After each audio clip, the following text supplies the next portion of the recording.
And based on your examination of Callan, did you come to a determination based on your training and experience to a reasonable degree of medical certainty as to the cause of his death?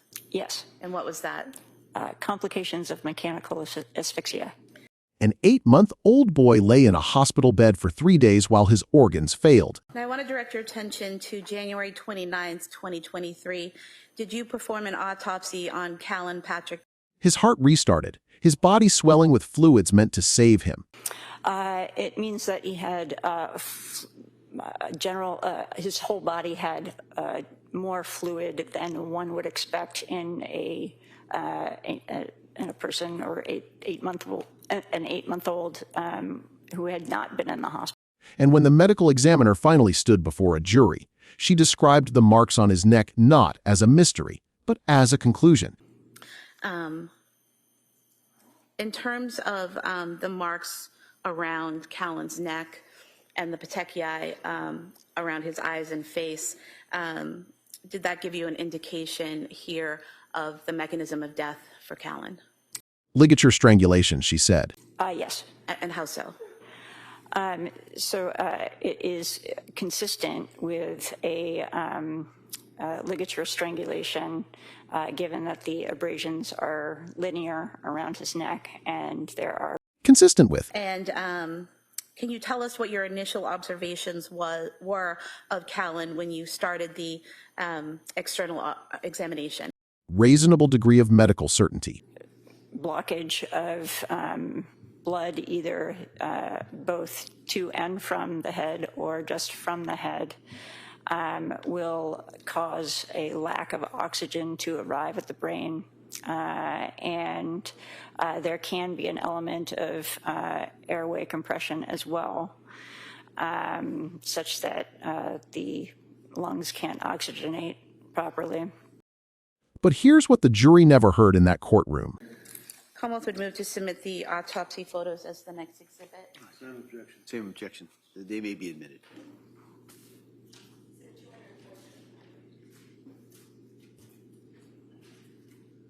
Commonwealth would move to submit the death certificate of Callan Patrick Clancy as the next exhibit. No objection. That may be admitted.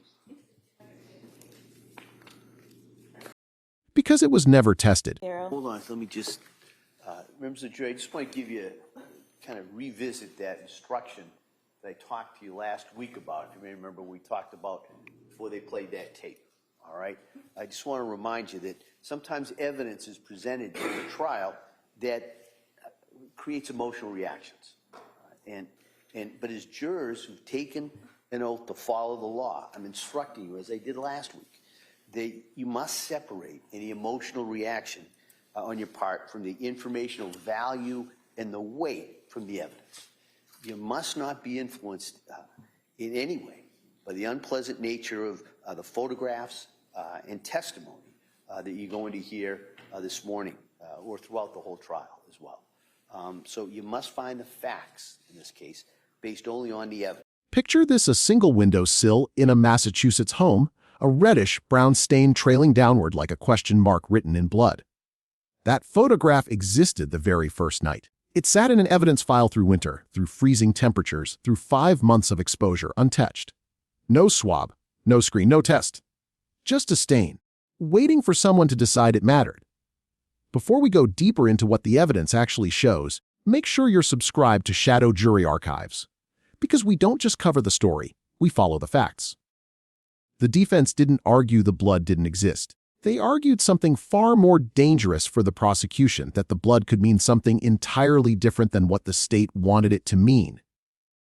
A transfer stain, the chemist conceded, simply means a bloody object touched a surface and left a mark. It says nothing about direction, nothing about force, nothing about intent. It doesn't tell you if someone climbed out a window and leaned against a ledge, or if someone hung from that ledge in desperation, dragging an already wounded body down the side of a house. The chemist agreed, without hesitation, that weather degrades blood evidence over time. She agreed that a confirmatory test was never run on some of the most visually significant stains in the entire case. She agreed that she could not rule out an alternate physical explanation for what the shingles showed. This wasn't a witness caught in a lie. This was a witness caught in the limits of what forensic science can actually promise a jury, which is often far less certainty than true crime coverage likes to pretend. Untested is not the same as unimportant. The defense forced into the record, piece by piece, a stain on the interior window sill, never confirmed as blood in a way that could withstand scrutiny.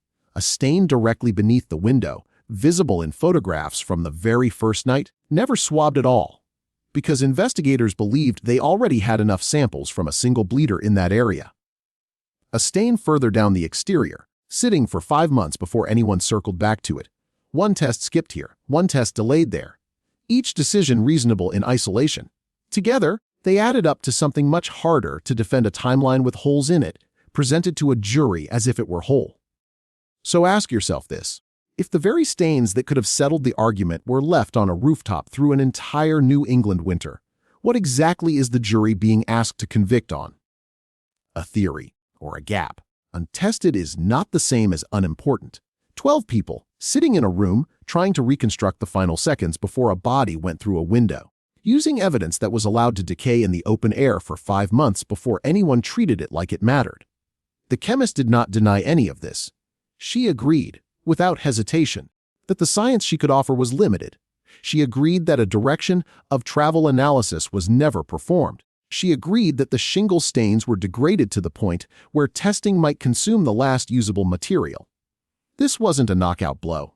It was something quieter and, in a case this close, potentially more powerful reasonable doubt built not on a counter theory, but on absence. Untested is not the same as unimportant. Absence of confirmatory testing. Absence of a swab from a stain photographed on day 1. Absence of a direction of travel analysis that could have distinguished a lean from a fall from a controlled descent down the side of a house. In a case where the burden of proof sits entirely on the prosecution, absence isn't a footnote. It's ammunition. The public court record for this trial is available through the Massachusetts trial court docket. Pull the exhibit list.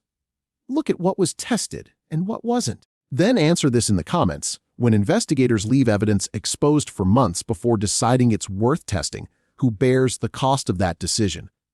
The defense, the prosecution, or the truth itself? If this breakdown helped you see the case differently, like this video, share it with someone who's been following the trial, and subscribe to Shadow Jury Archives with notifications on, because we'll be back inside the courtroom with the next moment that matters.